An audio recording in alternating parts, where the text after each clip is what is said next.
beranggotakan saya Nahya Lestari, Saya Lydia Fiani. Saya Khalid Fatimah. Saya Dinda Mutia Cendeni.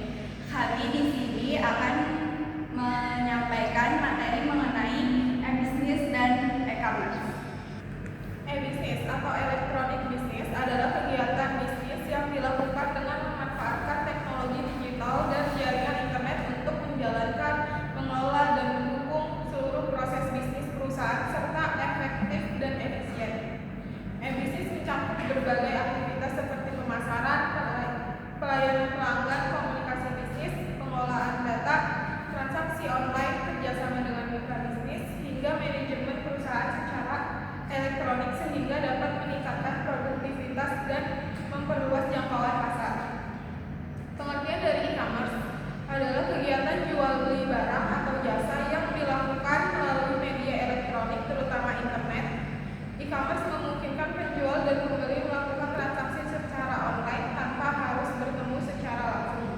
Dalam e-commerce, seluruh proses bisnis seperti promosi produk, pemesanan, pembayaran hingga pengiriman dilakukan dengan bantuan teknologi digital sehingga transaksi menjadi lebih cepat, mudah, dan efisien. Selanjutnya ada contoh e-bisnis, yaitu yang pertama, sistem manajemen konten atau CMS adalah alat untuk dikembangkan untuk memudahkan pekerjaan penulis dan editor dalam media. Jika pengelolaan naskah dilakukan secara elektronik, maka sistem ini termasuk dalam e-bisnis. Yang kedua, sistem online manajemen SDM. Divisi HRD menggunakan sistem manajemen SDM online untuk berbagai fungsi seperti perhitungan upah dan penyimpanan data pegawai. Penggunaan sistem digital khusus untuk manajemen SDM menjadikan perusahaan tersebut terlibat dalam e-bisnis. Contoh e-commerce itu ada di Alfamart yang berfokus pada revenue generation atau penciptaan pendapatan langsung dan customer experience secara online. Model bisnis yang digunakan yaitu B2C, yaitu business to consumer, touch point atau titik temu konsumen, itu dengan menggunakan aplikasi, Alphagift, dan website resmi. Selanjutnya ada arsitektur transaksi atau e-commerce flow. Yang pertama ada katalog digital dan personalisasi menggunakan kecerdasan buatan AI untuk menampilkan promo yang berbeda antar pengguna berdasarkan riwayat belanja mereka. Yang kedua ada payment gateway, yaitu integrasi dengan pihak ketiga untuk memproses pembayaran secara real time melalui e-wallet, virtual account bank, sama paylater. Yang ketiga ada last mile delivery tracking, sistem pelacakan kurir toko atau SAPA, siap antar pesanan Anda, yang memungkinkan konsumen melihat posisi belanjaan mereka di peta secara online. Selanjutnya ada perbedaan e-commerce dan e-bisnis. Yang pertama itu e-bisnis memiliki jangkauan yang lebih luas jika dibandingkan dengan e-commerce karena e-bisnis meliputi modal, SDM, segala proses pemasaran produk dan jasa hingga setiap resiko yang muncul di dalamnya setelah pembelian barang maupun jasa. Sedangkan e-commerce hanya sebatas pada proses jual beli jasa atau produk melalui jaringan internet dalam wadah situs atau web saja. Yang kedua, e-commerce hanya menjalankan tugasnya sebagai media transaksi jual beli secara online saja. Sedangkan e-bisnis lebih ke arah edukasi dan juga menjaga agar pelanggan paham lebih banyak tentang manfaat dari sebuah produk maupun jasa yang didapat dari sebuah transaksi online. Yang ketiga, e-commerce hanyalah satu bagian kecil dari e-bisnis sebab e-bisnis merupakan sebuah sistem yang lengkap dan terdiri dari banyak bagian yang menunjang jalannya sebuah bisnis, terutama yang dijalankan melalui jaringan internet. Yang keempat, jika e-commerce hanya memerlukan sistem pemasaran termasuk spesifikasi dan juga analisis dalam segi penjualan saja, tetapi e-bisnis lebih kompleks yang menyasar setiap bagian dari hulu hingga hilir sebuah bisnis. Yang kelima, e-commerce pun juga dapat ikatan sebagai sebuah kegiatan dalam menarik siapapun, termasuk setiap pelanggan, supplier maupun mitra untuk membeli maupun menjual barang dan jasa secara online. Sedangkan e-bisnis bergerak dari awal mulai dari perencanaan, proses produksi, manajemen risiko,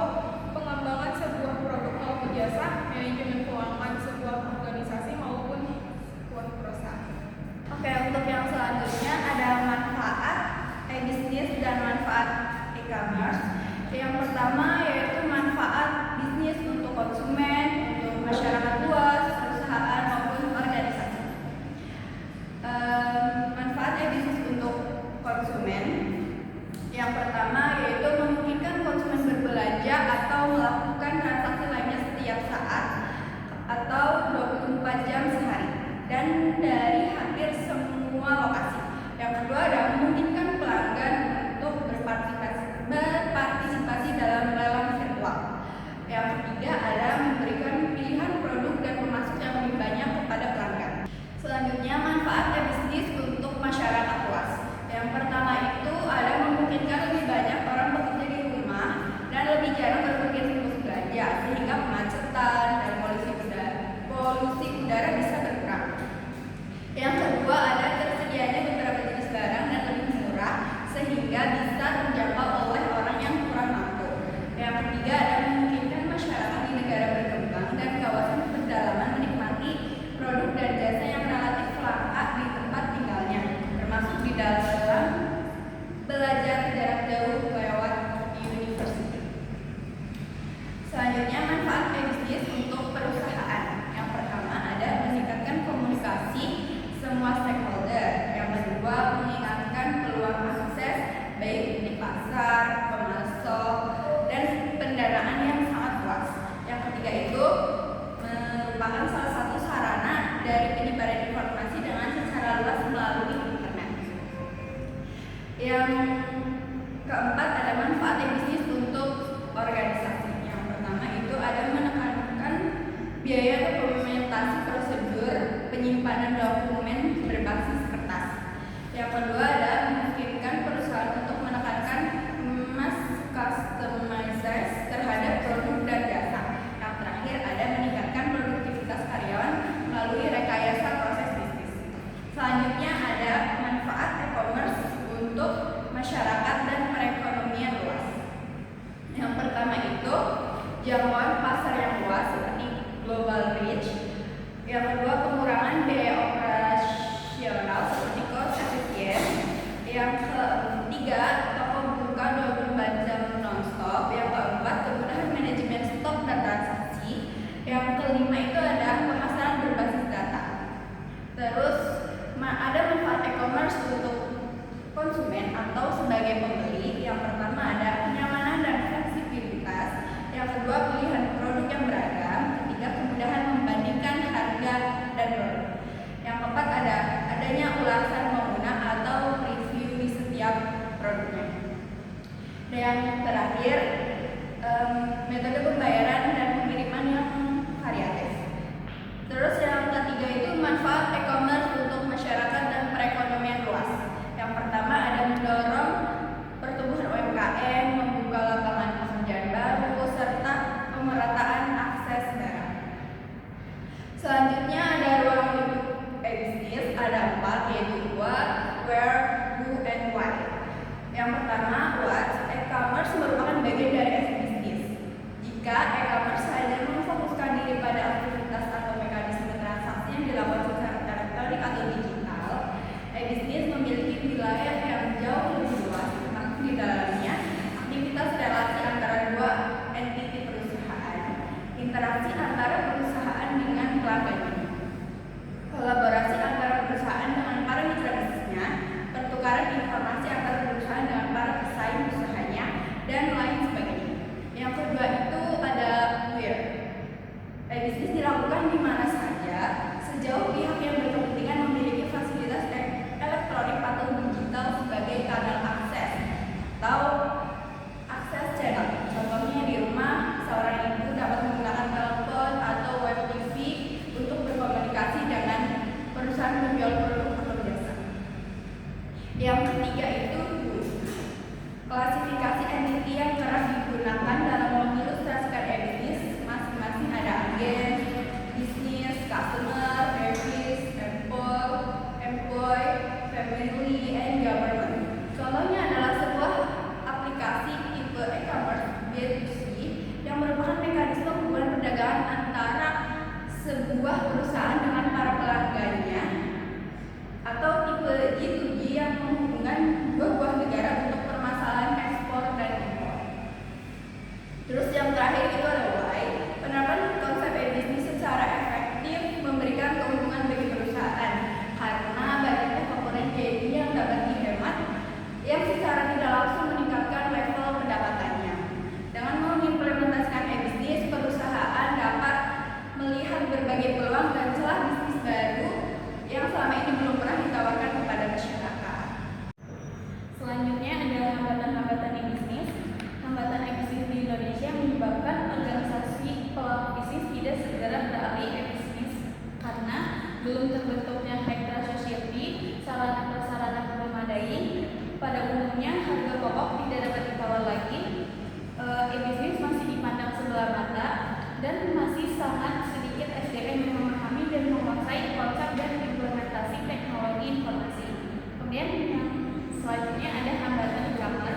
ketiga, retensi pelanggan.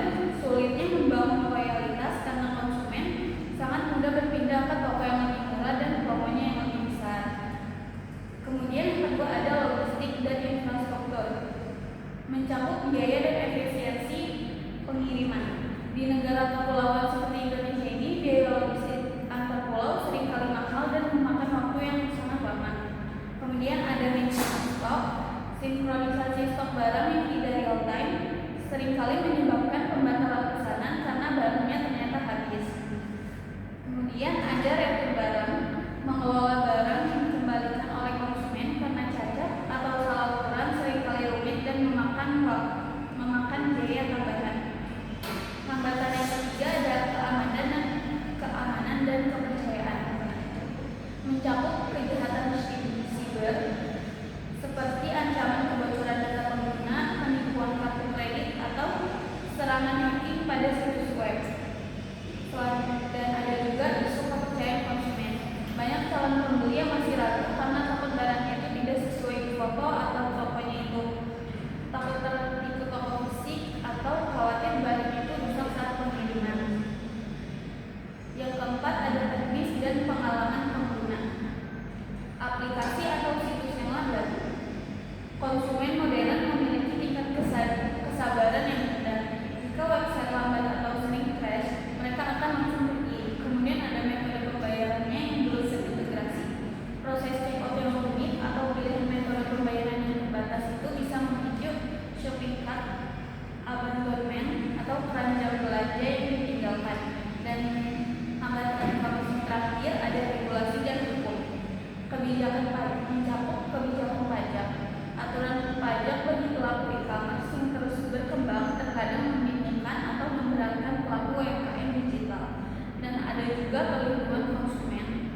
Penegakan hukum yang belum sepenuhnya merata terkait sengketa antara penjual dan pembeli.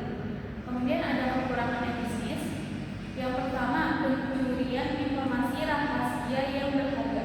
Gangguan yang timbul bisa menyingkap semua informasi rahasia tersebut kepada pihak-pihak yang tidak berhak dan dapat mengakibatkan kerugian yang besar bagi si korban. Yang kedua, kehilangan kesempatan bisnis karena gangguan pelayanan. Kesalahan ini bersifat kesalahan teknis seperti aliran listrik tiba-tiba padam atau jaringannya yang tidak berfungsi. Yang ketiga, kehilangan kepercayaan dari para konsumen. Ini karena berbagai macam faktor seperti usaha yang dilakukan dengan sengaja oleh pihak lain yang berusaha menjatuhkan reputasi perusahaan tersebut. Yang keempat, penggunaan akses ke sumber oleh pihak yang tidak berhak. Misalkan pembobolan sebuah sistem perbankan oleh hacker, kemudian memindahkan sejumlah rekening orang lain ke rekeningnya sendiri. Dan yang kelima, kerugian yang tidak terduga disebabkan oleh gangguan yang dilakukan dengan sengaja, ketidakjujuran praktek bisnis yang tidak benar, dan kesalahan faktor manusia atau kesalahan sistem elektronik. Selanjutnya ada 4 kategori utama aplikasi perusahaan. Yang pertama, sistem perusahaan atau enterprise system, mengintegrasikan data dari semua unit bisnis. Yang kedua, sistem manajemen rantai pasokan atau supply chain management, mengelola hubungan aliran informasi antar pemasok, produsen, distributor, dan konsumen. Yang ketiga, sistem manajemen hubungan pelanggan atau customer relationship management, mengelola interaksi dengan pelanggan. Yang keempat, sistem manajemen pengetahuan atau knowledge management, mengelola dan memanfaatkan pengetahuan organisasi. Selanjutnya itu ada kelebihan bisnis. Yang pertama, revenue stream atau aliran pendapatan baru yang mungkin lebih menjanjikan dan tidak bisa ditemui di sistem tradisional. Yang kedua, dapat meningkatkan market exposure. Yang ketiga, menurunkan biaya operasional. Yang keempat, melebarkan jangkauan. Yang kelima, meningkatkan customer loyalty. Yang keenam, meningkatkan value chain. Dan yang ketujuh, memperpendek waktu produksi. Selanjutnya ada jenis-jenis e-commerce. Yang pertama, business to customer. Perusahaan menjual langsung ke konsumen akhir seperti belanja baju di Shopee langsung di official store. Yang kedua ada business to business, transaksi antar perusahaan atau pelaku bisnis seperti perusahaan tekstil menjual kain secara grosir ke pabrik konveksi lewat platform digital. Yang ketiga ada customer to customer, konsumen menjual ke sesama konsumen seperti seseorang menjual laptop bekasnya di vintage. Yang keempat ada customer to business, konsumen menawarkan produknya ke perusahaan seperti freelance. Yang kelima ada business to government atau business to administration, perusahaan menjual produk jasa atau layanan informasi kepada lembaga pemerintah atau birokrasi. Contoh, perusahaan swasta yang memenangkan tender pengadaan laptop instansi pemerintah melalui sistem e-katalog. Yang keenam ada customer to government atau customer to administration, transaksi elektronik yang dilakukan oleh individu atau warga negara kepada pemerintah. Biasanya bukan berbentuk barang, melainkan layanan atau pembayaran wajib seperti pembayaran pajak online melalui DJP online atau perpanjangan SIM online dan pembayaran BPJS. Selanjutnya ada kelebihan e-commerce. Yang pertama, akses tanpa batas. Transaksi bisa dilakukan kapan saja dan di mana saja tanpa terikat geografis dan waktu. Selanjutnya ada efisiensi biaya dan waktu, memangkas biaya operasional fisik seperti sewa tempat dan menghemat waktu karena proses serba otomatis dan cepat. Yang ketiga ada praktis dan nyaman.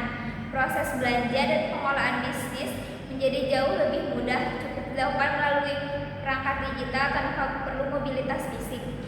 Yang keempat ada pilihan luas dan transparan, memudahkan perbandingan produk, harga, dan ulasan secara langsung dalam satu platform. Yang kelima ada sistem pembayaran dan logistik terintegrasi. Proses transaksi langsung terhubung dengan berbagai metode pembayaran digital dan kurir pengiriman barang. Selanjutnya ada hubungan komponen SIM dengan e-business. Yang pertama ada TPS atau Transaction Processing System, mencatat data transaksi mentah secara real time seperti penjualan, pengeluaran barang, dan penerimaan kas. Ketika konsumen berbelanja lewat e-commerce atau supplier mengirimkan barang, TPS langsung menangkap data tersebut. Tanpa TPS yang kuat, e-business akan mengalami delay data, stok, dan keuangan. Yang kedua ada ERP atau Enterprise Resource Planning, adalah bentuk SIM paling masif yang menyatukan seluruh departemen. Yang pertama ada divisi akuntansi dan keuangan, mengotomatisasikan laporan arus kas, pengakuan pendapatan dari e-commerce hingga perhitungan pajak seperti PPN dan PPH secara otomatis saat transaksi terjadi. Itu ada divisi SDM atau Human Resource, mengelola absensi digital, sistem payroll atau pengajian otomatis, dan penilaian kinerja karyawan berbasis KPI digital. Selanjutnya ada hubungan komponen SIM dengan e-business, yaitu ada supply chain management atau integrasi SIM dan e-business, menghubungkan database internal perusahaan dengan database supplier eksternal. Sistem secara otomatis menghitung economic order quantity jika stok menyentuh titik minimum. SIM akan memerintah sistem e-business untuk melakukan pemesanan otomatis ke supplier. Selanjutnya ada customer relationship management atau integrasi SIM dan e-business, mengumpulkan data perilaku konsumen, apa yang sering dilihat, kapan waktu belanja tersering, berapa rata-rata pengeluaran. E-business memanfaatkan data ini untuk melakukan automated marketing seperti mengirimkan kupon diskon ulang tahun lewat email maupun notifikasi aplikasi secara otomatis. Sekian dari kelompok kami. Kurang lebihnya mohon maaf. Wassalamualaikum